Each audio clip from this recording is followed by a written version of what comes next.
давоми боби 34.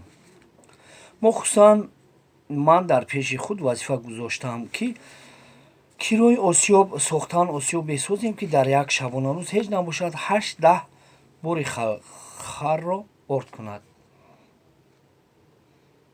ба ин гуна осёб сангҳои махсус дар кор аст. ин хел сангҳо танҳо дар билисуф мешавад, изҳор дошт суфи наим. мо ба он деҳа барои гандумонро орд кардан бисёр меравем. бо чашмони худ дидем ки дар дарраи калони поёни деҳ 4 санги калон, яъне 2 ҷуфт болои ҳам хобанд. ба фикрам бекоранд. агар кенҷабою 2-3 нафари дигар ба билусуф биравем ва аз сардори деҳа бипурсем, бовар дорам ки не нагуфта медиҳад. дигарон низ суханони суфи амонро пазируфтанд ва гуфтанд ки мо ҳам он сангҳоро дидаем, лекин санг аз санг фарқ дорад бародарон. фикрашо намуд ёдгор. мабодо корношоям бошанд ва ё аз ягон санги оддӣ тарошида шуда бошанд, он вақт ба кор намеоянд. рост гап устодҷон, ман сангро намешиносам, иқрор шуд Кенҷа. намедонам ки кадомаш коршоям аст ва кадомаш не. барои он ки кор зиёдативу саргардонӣ нашавад, хуб аст шуморо ҳамроҳамон бубарем. коромад будан ё набуданашро худатон муайян мекунед.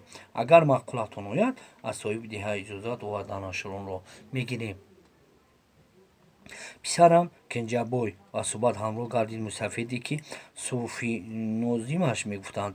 ман ҳам он сангҳоро дидам. шумо агар рафтанӣ шавед, аввал пеши сангҳо не, назди арбоби деҳа равед. ӯро арбоби Юсуф ном аст. аҳли билисуф қариб ҳама хешу табори ӯст. аз ҳамдеҳагони мо суфи акбар ва домулло Шамсиддин бо падару бобоёнаш аҳди дӯстӣ ҳатто хештаборӣ доштанд. илова бар ин, агар он сангҳо кор наоянд ҳам, билисуфиён дар назди осёбҳояшон 2-3 санги захиравии осёб доранд. албатта бароямон ройгон медиҳанд. онҳо моли хонаву деҳаашонро одати фурӯхтан надоранд. ман он касро мешиносам, гуфт Кенҷа падарашон. бо қиблагоҳи ман дӯстӣ ниҳоят қадrdон буданд. ин хел бошад, масъала боз беҳтару осонтар ҳал мешавад. хурсанд шуд суфи нозим. ёдгор аз барори рӯ ба рӯи кор меболид. боз аз он хушнуд буд ки ин мардум бо ҳама деҳаҳои атрофу акнофашон баланд, дӯст ва хешу табор буданд. бо ин мардум робита доштан, кор кардан, хидмат расондан ба одамон дилхушӣ меорад. дилсофу бекинаанд онҳо. рӯзи дигар ёдгор Зубайд ва 4 ҷавоне ки дар кори чӯби новабурӣ ширкат доштанд, барои интихоби чӯби чархи осёбворӣ ба дараи Шаҳтут рафтанд. дар он дара аз дарахти берд дида бисёртар чизи дигаре нест. ёдгор ба ин интихоби чӯби ё дарахти чархи осёбворӣ даромад. як дарахт барояш маъқул афтод.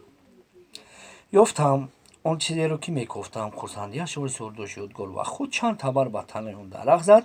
пас он ба ҷавонон фармуд ки табар зада дарахтро афтонанд. ҷавонони ҳузарб бо навбат кор карда дарахтро афтонданд. акнун шохаҳояшро зада аз кунда ҷудо кунед, дигар бора амр дод ёдгор ва боз фармуд ки як тӯда шохҳоро гулла карда ба як тараф гузоранд. устои ин гулларо шумо чӣ кор мекунед? пурсид яке аз ҷавонон. боз як пояи бед чархи осёб намешавад додарон, гуфт дар ҷавоб ёдгор. вақте чархро тарошидем, аз ин гуллаҳо барояш пара метарошам, ба кундаи чарх васлашон мекунам. чархи бепара мисли мурғи беболупар аст. вақте параҳоро мечаспонед, об ба ҳамин параҳо мерасаду чархро мегардонад. чарх ба санги болои осёб васл аст. он чархро ба гирд гаштан медарорад. ана ҳамин тариқ гандум дар байни ду санги боло ва санги поён орд мешавад ва ба ҳама мерезад. ҳозир бошад, кундаро дар ҳамин тарияш тарошидан чарх месозам. ин гапҳоро гуфта ёдгор тешаро ба даст гирифт, хост теша ба кунда занад, вале бо чӣ хаёли дасташ дар ҳаво муаллақ монд. Усто магар аз раъятон баргаштед, пурсид онҳо. Мо шаб дар бораи сангҳои осёб маслиҳат карда будем, фикрашро баён дошт ёдгор. Лекин чархро мувофиқи санги осёб метарошанд. Аввал сангҳои осёби деҳа Билюсуфро биёрем, пас он муносиб ба онҳо ман чарх метарошам. Ин кунда ба ҳеҷ ҷо намегурезад. ҷавонон фармудаи устуро ба ҷо оварданд ва аз ӯ пурсон шуданд, ки боз чӣ кор кунанд. Биёед ҳамин кундаро пӯст мекунем, таклиф намуд ёдгор. Ҷавонон гӯё ҳаминро интизор буданд ва ки зуд табару тешаашонро ба даст гирифта омодаи кор шуданд. алҳол аз баҳри ин кор ҳам мебарем, бародарон, гуфт ёдгор. Боз барои чӣ ҳайрон шуданд. Кӣ медонад, мо санги осёбро дар чанд рӯз тайёр мекунем, ҷавоб дод ёдгор. Агар ҳоло пӯст канем, чӯб зуд хушк мешавад. чӯби бед хушк ки шуд, тарошиданаш мушкил мегардад. беди бо пӯст то 1 моҳ хушк намешавад. ба молоамон баргаштанд чархтарошон дар масҷид. Баъди таоми шом ҳини чойнӯшӣ чун анъана суҳбат аз ҳар дар оғоз ёфт. устодҷон, чархвориҳоро, дилхоҳатонро аз бедазорони мо оё пайдо карда тавонистед, пурсид Кенҷабой.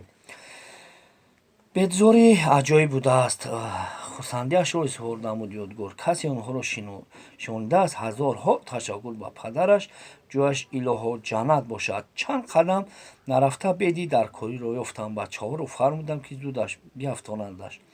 ҳама корро кардем ба ҷуз тарошидан чархи осёб. ҳамин ки сангҳои осёбро дар деҳа Билюсуф муайян, муқаррар ва интихоб намудем, ба тарошидани чархи осёб сар мекунем. устодҷон, хитоб намуд Кенҷабой, агар хаста нашуда бошед, пагоҳ ба Билюсуф барои дидани сангҳо меравем. ман чӣ кор кардам, ки хаста шуда бошам, гуфт ёдгор. тайёрам, ки пагоҳ ба Билюсуф биравем. ин тавр бошад маслиҳат, ҳамин ки пагоҳ ман, шумо, Зубайд, Суфӣ Нозим ба Билюсуф меравем, изҳор намуд Кенҷабой.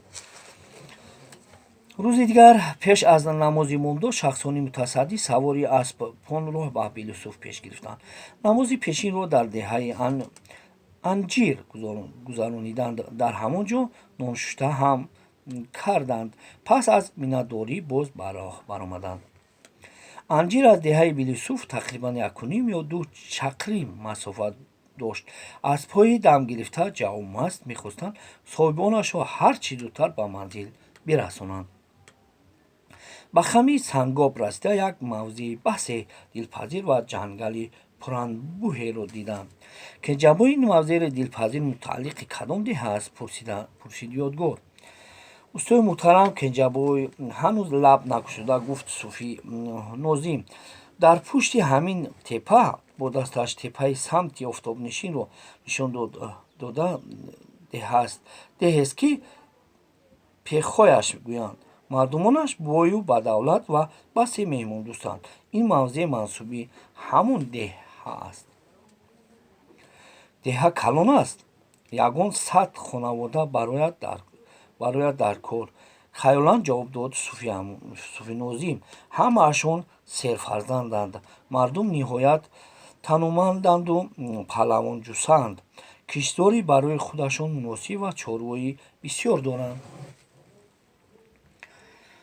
дар мавзеи хушобу ҳаво, ки мурдаро зинда мекунад, одамон бояд солиму танӯманд ва хушҳолона зиндагӣ мекунанд. хулоса баровард ёдгор.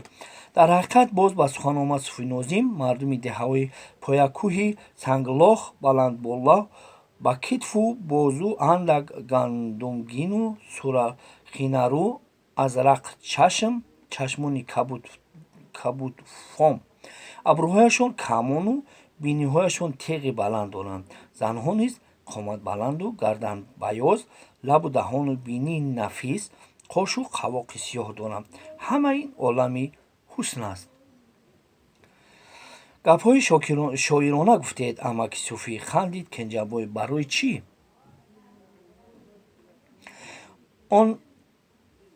он чунон ташбеҳҳо овардед, ки ягон шоире нагуфтааст.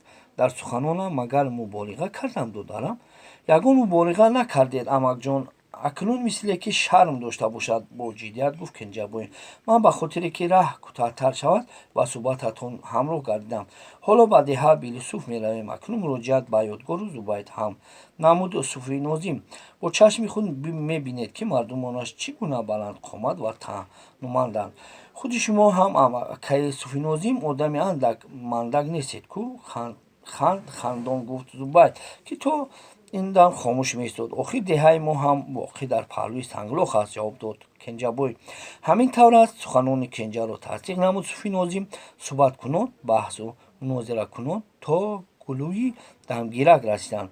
ҳамсафарони мо сари аспонашон рост ба меҳмонхонаи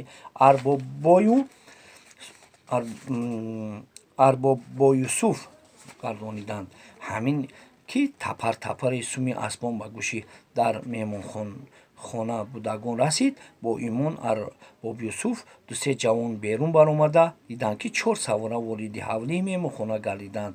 ҷавонон биёед, биёед гӯён ба ҷилавдории аспони меҳмонон ҳозир шуданд. онҳо Кенҷабой ва Суфӣ Нозимро мешинохтанд. ин ду нафар ба тӯю сур ва ҷанозаҳои Билюсуфиён бисёр меомаданд.